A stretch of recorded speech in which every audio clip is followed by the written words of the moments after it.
नमस्कार दोस्तों, मैं हूं आपका दोस्त प्रदीप कुमार बांगड़े। आपका इस कार्यक्रम में स्वागत है, जिस कार्यक्रम का नाम है आपके अनुरोध पर। दोस्तों, आपके अनुरोध पर आज मैं आपको बताऊंगा मोतीलाल, इनके जीवन परिचय के बारे में बताऊंगा। दोस्तों, अगर आप मेरे चैनल को पहली बार देख रहे हैं तो आपसे अनुरोध है कि आप इसे लाइक करें। वीडियो के नीचे रेड कलर का बटन है, उसे दबा के सब्सक्राइब करें। बाजू में एक बेल है, उसे भी दबाएं ताकि मैं जो भी वीडियो अपलोड करूं वो सबसे पहले आप तक पहुंचे। दोस्तों, अगर आप मेरे चैनल को पहले ही सब्सक्राइब कर चुके हैं तो मैं आपका दिल से शुक्रिया अदा करता हूं, धन्यवाद करता हूं, आपका अभिनंदन करता हूं कि आप मेरे चैनल को ध्यान से सुन रहे हैं, देख रहे हैं। दोस्तों, वीडियो अच्छा लगे तो अपने दोस्तों में जरूर शेयर करें। मोतीलाल हिंदी सिनेमा के प्रसिद्ध अभिनेता थे। मोतीलाल ने अपने जादू से नायक और चरित्र अभिनेता के रूप में 2 दशक तक दर्शकों के दिल पर राज किया। उन्होंने हिंदी फिल्मों को मेलोड्रामा, संवाद, अदायगी और अदाकारी की तंग गलियों से निकालकर खुले मैदान की ताजी हवा में खड़ा कर दिया।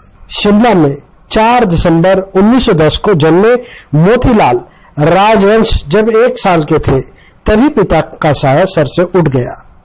चाचा ने परवरिश की, जो उत्तर प्रदेश में सिविल सर्जन थे। चाचा ने मोती को बचपन से जीवन को बिंदास अंदाज में जीने और उदारवादी सोच का नजरिया दिया। शिमला के अंग्रेजी स्कूल में शुरुआती पढ़ाई के बाद उत्तर प्रदेश और फिर दिल्ली में उच्च शिक्षा हासिल की। अपने कॉलेज के दिनों में वे हरफन मौला विद्यार्थी थे। नौसेना में शामिल होने के इरादे से मुंबई आए। अचानक बीमार हो गए तो प्रवेश परीक्षा नहीं दे पाए। शानदार ड्रेस पहनकर सागर स्टूडियो में शूटिंग देखने जा पहुंचे। वहां निर्देशक कालिदास प्रसाद घोष एक सामाजिक फिल्म की शूटिंग कर रहे थे। अपने सामने स्मार्ट यंग मैन मोतीलाल को देखा तो उनकी आंखें खुली की खुली रह गई। उन्हें अपनी फिल्म के लिए एक ऐसे ही हीरो की तलाश थी जो बगैर बुलाए मेहमान की तरह सामने खड़ा हो गया। उन्होंने अगली फिल्म शहर का जादू 1934 में सविता देवी के साथ मोतीलाल को नायक बना दिया। तब तक पाश्चात्य गायन प्रचलन में नहीं आया था, लिहाजा मोतीलाल ने केसीडी के संगीत निर्देशन में अपने गीत खुद गाए थे। इसमें हमसे सुंदर कोई नहीं हो सकता, ये गीत बहुत ही लोकप्रिय हुआ। सागर मूवीटोन उस जमाने में कलाकारों की नर्सरी थी। सुरेंद्र, बिब्बो, याकूब, माया बनर्जी, कुमार और रोज जैसे कलाकार वहां कार्यरत थे।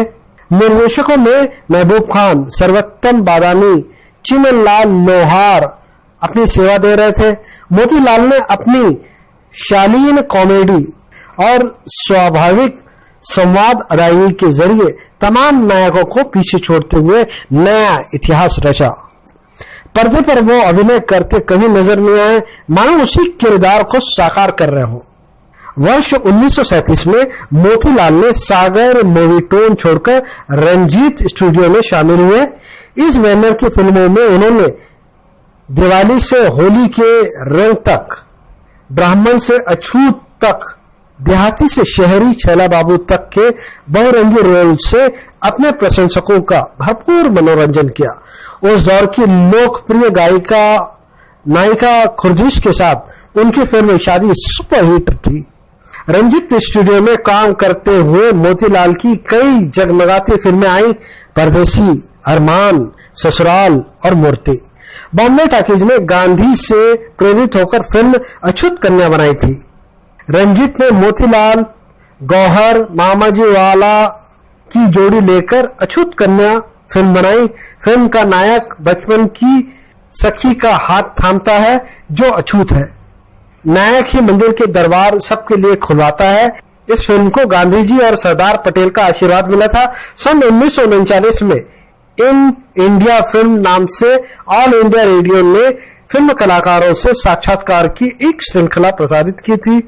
इसमें अछूत का विशेष उल्लेख किया गया था। फिल्म में गांधी के अछूत उद्धार के उपदेश को सही तरह से उठाया गया था। नायकों में सर्वाधिक वेतन पाने वाले थे मोतीलाल, जो उस जमाने के सबसे लोकप्रिय अभिनेता थे। उन्हें 2500 रुपए प्रति माह वेतन के रूप में मिलता था।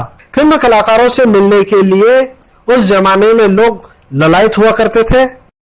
मोतीलाल की अदायगी के अनेक पहलू हैं। कॉमेडी रोल से वे दर्शकों को गुदगुदाते थे, वहीं दोस्त और चरित्र रोल से अपनी संजीदा अदाकारी से लोगों की आंखों में आंसू भर देते थे। वर्ष 1950 के बाद मोतीलाल ने चरित्र नायक का चोला धारण कर अपने अद्वितीय अभिनय की मिसाल पेश की। विमल राय की फिल्म देवदास 1955 में देवदास की शराबी दोस्त चुन्नी बाबू के रोल को उन्होंने लार्ज देन लाइफ का दर्जा दिलाया। दर्शकों के दिमाग में वो सीन याद होगा जब नशे में चूर चुन्नी बाबू घर लौटते हैं, दीवार पर पड़ी रही खूंटी को छाया में अपनी छड़ी को बार बार लटकाने की नाकाम कोशिश करते हैं। देवदास का ये क्लासिक सीन है। राज कपूर निर्मित और शंभू मित्रा अभिनीत मोइत्रा निर्देशित फिल्म जागते रहो 1956 के उस शराबी को याद कीजिए जो रात को सुनसान सड़क पर नशे में झूमता लड़खड़ाता गाता है, जिंदगी ख्वाब है।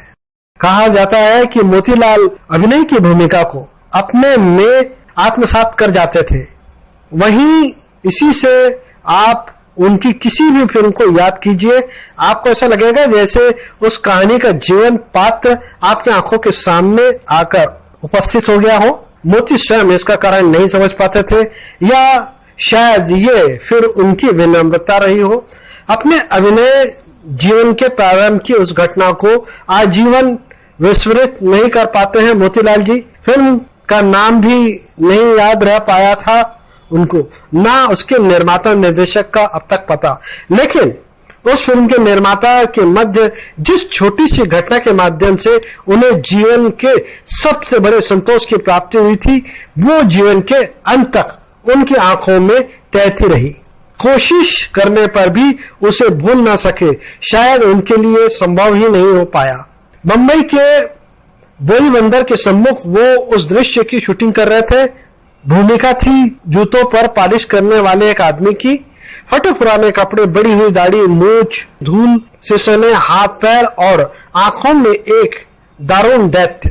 पॉलिश करने वाले उस पात्र का जैसे पूरा रूप उजागर हो गया हो। उनके माध्यम से तभी उनको एक परिचित वृद्ध दिखाई दे गए, और ये जानते हुए भी कि वो मात्र अभिनय है, मोती के लिए उनकी आंखों से आंसू निकल पाना मुमकिन नहीं हो पाया उस वक्त। लेकिन वो सज्जन मोती के पास पहुंच चुके थे और तब मोती को उनकी ओर मुखातिब ही होना पड़ा। देखा उन बुजुर्ग की आंखों से अविरल आंसू बह रहे थे, और अपने उन्हीं आंसू के माध्यम से वो मोती से कहते जा रहे थे, अभी तो मैं जिंदा हूं बेटा, मेरे पास तुम क्यों नहीं आए? आखिर जैसे भी होता हम लोग मिलजुल कर अपना पेट पाल लेते, ये नौबत आने ही क्यों दी तुमने? और मोती कुछ भी नहीं बोल पाए। उस वक्त अपनी सफाई संभव नहीं लग रही थी उनको, लेकिन उस घटना को मोती आजीवन अपनी अभिनय प्रतिभा का सबसे बड़ा प्रमाण पत्र मानते रहे, और जब कभी उनकी याद उनको आती थी, उनकी आंखों से झरझर आंसू बहने लगते थे। मोतीलाल की फिल्मों के नाम: 1966 ये जिंदगी कितनी हसीन है, 1965 वक्त, 1964 लीडर, 1963 ये रास्ते हैं प्यार के, 1960 परख। इस फिल्म के लिए उन्हें फिल्म फेयर सर्वश्रेष्ठ सहायक अभिनेता का पुरस्कार मिला था। 1959 अनाड़ी, 1959 पैगाम, 1956 जागते रहो, 1955 देवदास। इसमें फिल्म फेयर सर्वश्रेष्ठ सहायक अभिनेता का पुरस्कार मिला था। 1953 धून, 1950 हंसते आंसू, 1946 फुलवारी, और बहुत सारी फिल्मों में उन्होंने काम किया। पहले के दिग्गज फिल्म निर्देशकों को अपने पर पूरा विश्वास और भरोसा होता था। उनके नाम और प्रोडक्शन की बनी फिल्म का लोग इंतजार करते थे। उसमें कौन काम कर रहा है ये बात उतने मायने नहीं रहती थी। कसी हुई पटकथा सदैव निर्देशक से उनकी फिल्म सदा धूम मचाती रहती थी। अपनी कला पर पूर्ण विश्वास होने के कारण ऐसे निर्देशक कभी किसी प्रकार का समझौता नहीं करते थे।